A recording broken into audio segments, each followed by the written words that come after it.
کر چکے ہیں وزیر رحمان ملک اپنے اسپیچ میں کر چکے ہیں، میڈیا سے گفتگو میں کر چکے ہیں کہ بہت سارے مجھے پیغامات آ رہے ہیں۔ نہیں تو وہ جو پیغامات آ رہے ہیں، میں یہی تو مسلم لیگ نون اسی پالیسی کی حامی ہے جو 14 نکاتی policy joint sitting of the parliament میں دی تھی۔ مذاکرات بھی کریں، اقتصادی اقدامات ترقی کے بھی کریں، اور ساتھ جو مٹھی بھر لوگ پاکستان کے آئین کو نہیں مان رہے اور غیر ملکی ڈکٹیشن یا پیسے کی وجہ سے یہ سارا ظلم و ستم ڈھا رہے ہیں، خانہ خدا میں جا کے فوجی مسجد ہے، وہاں اللہ تعالیٰ کی عبادت ہوتی ہے۔ قرآن پاک میں تو یہ بھی ہے کہ صومعے ہوں یا مساجد ہوں یا اور عبادت گاہیں ہوں، لوگوں کو اللہ کی عبادت سے نہ روکو۔ یہاں یہ تو اس کا یہ مطلب ہے نا کہ اب مسجدوں میں نہ جاؤ۔ تو یہ جو خدا کے گھر بند کرنے کا راستہ انہوں نے اختیار کیا ہے کہ لوگ گھروں میں نمازیں پڑھ لیں، مسجدوں میں نہ جائیں، لوگ جمعہ پڑھنا چھوڑ دیں اس لیے کہ جمعہ پڑھنے جائیں گے تو وہاں تو بم، وہاں تو خود کش حملہ ہو سکتا ہے۔ تو یہ تھوڑا ظلم ہے؟ یہ کون سا اسلام ہے؟ کون ایسے لوگوں کو مسلمان کہتا ہے جو اللہ کا نام لینے وہ ہیں وہاں ان کے بچے ہیں؟ اسلام تو میدان جب جنگ ہو رہی ہو سبز درخت کاٹنے سے بھی منع کرتا ہے۔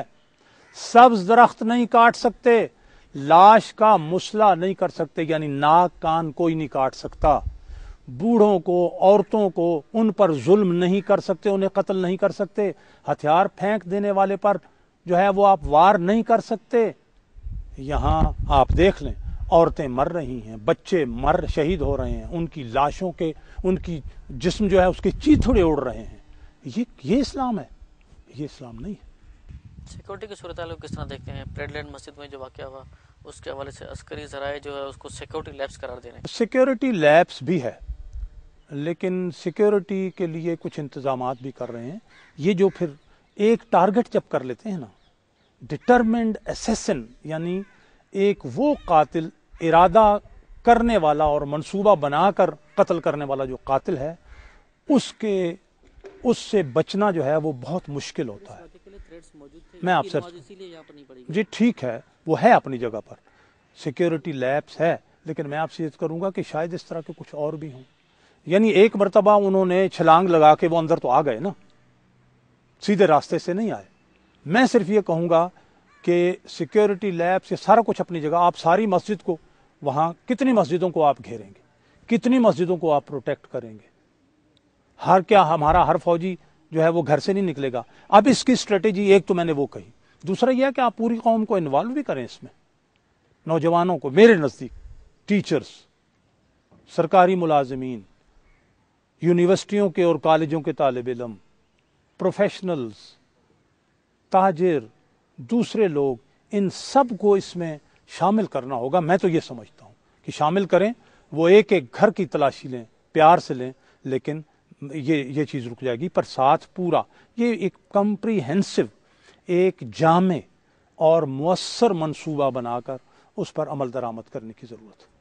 چھوٹے صوبوں میں اس وقت بڑی احساس محرومی پائی جاتی ہے، خاص طور پر بلوچستان میں۔ آپ دیکھ لیں، حکومت بلوچستان پیکیج بھی لا چکی ہے، لیکن اس کے باوجود وہاں کے لوگ اس پیکیج کے قبول کرنے کو تیار نہیں۔ وہ کہتے ہیں ہمارے بنیادی مسائل حل نہیں ہوتے، ہم پیکیج کو وصول کر کے کیا کرنا ہے۔ اس کی وجہ یہ ہے کہ ہماری موجودہ حکومت کی کریڈیبلٹی نہیں ہے۔ انہوں نے کئی معاہدے اور باتیں کی اور یہ پھر گئے، انہوں نے اپنے وعدے پورے نہیں کیے۔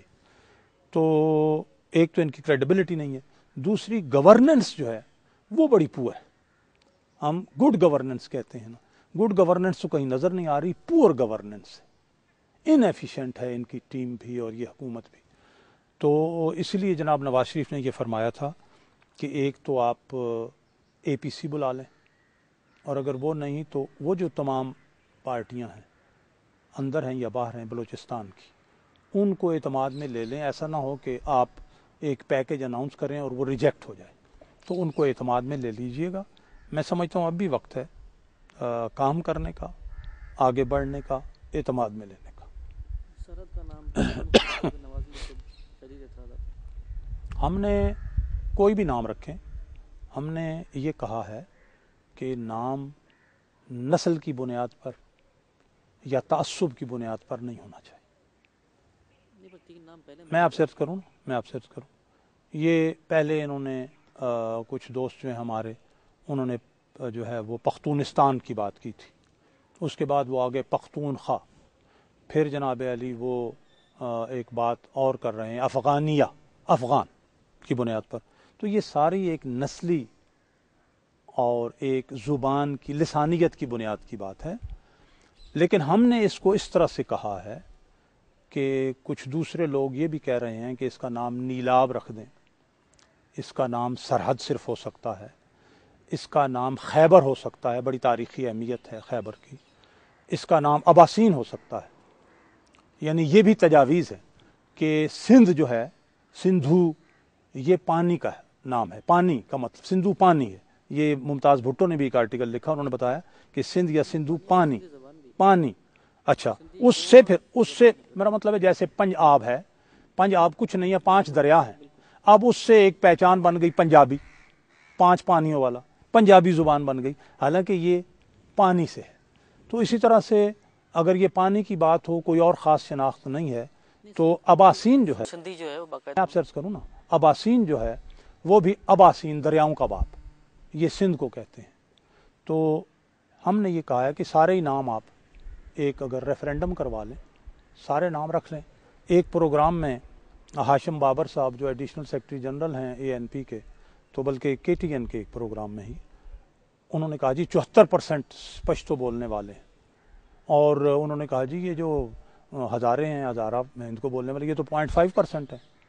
تو میں نے انہیں یہ کہا کہ جب آپ 74% پشتو بولنے والوں کی بات کرتے ہیں تو ریفرینڈم سے آپ کیوں گھبراتے ہیں؟ پشاور شہر بھی ہے، خود پشتو بولنے والے بھی ایسے بہت سے ہیں جو پختونستان یا پختونخوا یا افغانیہ کے نام کو نہیں تسلیم کر رہے، نہیں مان رہے. کوہاٹ بھی ہے. اس لیے ہم نے یہ کہا، جناب نواز شریف نے یہ فرمایا کہ یار ریفرینڈم کروا لیں، یہ ایک سوال کی صورت میں سارے 4 5 6 جو نام ہیں یہ بھیج دیں، جس کے حق میں جو ہے وہ میجارٹی آ جائے، مور دین 50% لوگ اس کو ووٹ دے دیں، وہ نام رکھ لیں. تو آسان بات ہے، اور میرا خیال ہے اس پہ جھگڑا ہی نہیں ہم کر رہے. نام پر وہ ہم نے جھگڑا نہیں کیا، ہم نے کہا یہ سارے جو ہیں، کی بس ڈیمانڈ کی. ہم نہیں، کنسنسس بھی نہیں ہے، ہم نے کہا ریفرینڈم کرا لیں، جس کو 50% سے زیادہ لوگ کہہ دیں گے، میرے خیال میں وہ نام ہو جائے گا. زرداری صاحب کہتے ہیں کہ 18 فروری کے الیکشن میں قوم نے NRO کو تسلیم کر لیا تھا، اور تمام پارٹیوں نے بھی NRO کو تسلیم کر لیا تھا، اسی لیے اس وقت جب میں صدر بنا تب بھی میرے خلاف کوئی بات سامنے پیش نہیں. اگر تمام پارٹیاں سازش کر رہی ہیں تو پھر انہیں سوچنا چاہیے. تمام پارٹیاں عوام کو ریپرزینٹ کر رہی ہیں نا. پھر اگر وہ یہ کہتے ہیں، اگر مجھے نہیں معلوم، لیکن اگر وہ یہ کہتے ہیں کہ سازش کر رہی ہیں تو پھر انہیں سوچنا چاہیے اکثریت کیا کہہ رہی ہے. اور خود انہیں بھی ہمت نہیں ہوئی کہ وہ NRO کو اسمبلی میں لاتے. صدر صاحب کو استثناء حاصل ہے.